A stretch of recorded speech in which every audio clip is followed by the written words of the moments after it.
Page 18, Beauty and the Beast. Not a lot to say here. As long as you get the rhythms worked out, you'll be fine. I will point out that the melody is going from hand to hand, and you don't want it to sound like it's going hand to hand. You want the melody to be fluid, so it sounds like it's being played with only one hand. Take a look at the first couple of measures here. You see, starts out with the left hand, and then the whole note in the left hand, second measure, that's melody.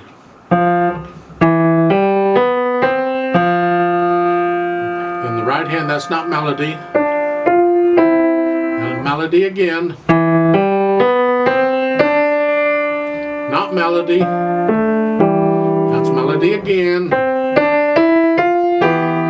And you can figure that out. We just want that to flow so it's nice and even and sounds like one hand is actually playing the whole melody. Now, your hands are going to move around a little bit, and they put notes in here to tell you that your hands are going to move around, so you can work on that too. And the fingering they've got in here is fine. I'll just briefly go over a few of the tricky fingering just in case. The first one I want to cover is measure 14.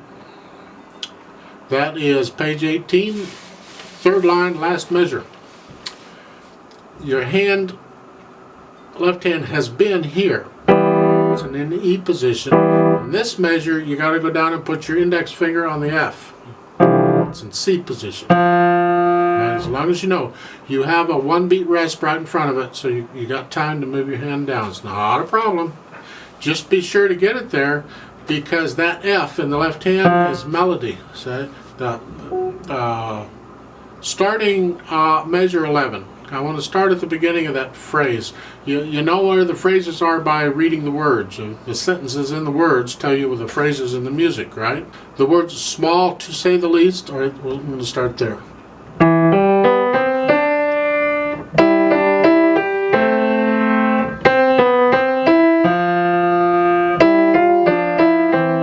Okay, then melodies in the right hand again. Bring out the melody is my point in all this mess. In the fourth line down, starting measure 15, you have melody here. Now you moved your left hand back up where you were. So you have a melody and an echo, is what it is.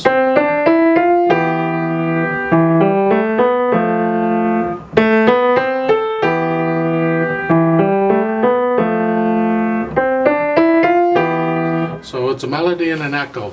Nice if you bring those out. Don't bring out the echo, bring out the melody and make the echo sound like an echo. Duh. Okay. So much for that.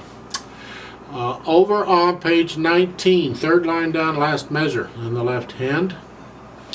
You need the fourth finger on that F. Okay? Well, you're in that position, so that shouldn't be a problem. Now that is melody again. That F is melody, and then it goes back to the right hand after that.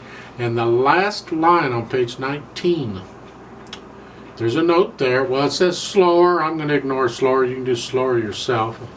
I don't know if they really mean slower, if they mean to slow down. They're two different things. Left hand. Last, let's see, it's the third measure of that line. It's the left hand. Go down to your index fingers on F again. It's in C position. You finish the song there. There is a fermata on that D in that measure. Normally, with a metronome, I double the length. A fermata, you just hold it a little longer. What feels right. I would normally double the length. When a metronome and it's on a half a beat like this, that doesn't work, because that would mean I'd hold it a whole beat and that throws it off. So I'm going to have to hold it a full extra beat, so it'll be 1.5 beats just on that one. So it would be 1 and 2 and 3 and 4 and 1. I'm going to hold that extra, a full extra count. Let's try this. There's no pedal in this, so let's see what happens. It's in 4/4 time. I'll give you 4 counts, and after I give you the 4 counts, we got 2 counts rest. They could have made it a pickup, but they didn't. There's probably, I ain't getting into that. So it's like 1, 2, ready, go, rest, rest. Then we play, okay? So Put your hands where they go. Left hand's here. Right hand's here. 1, 2, 3, go. Rest, rest.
Two.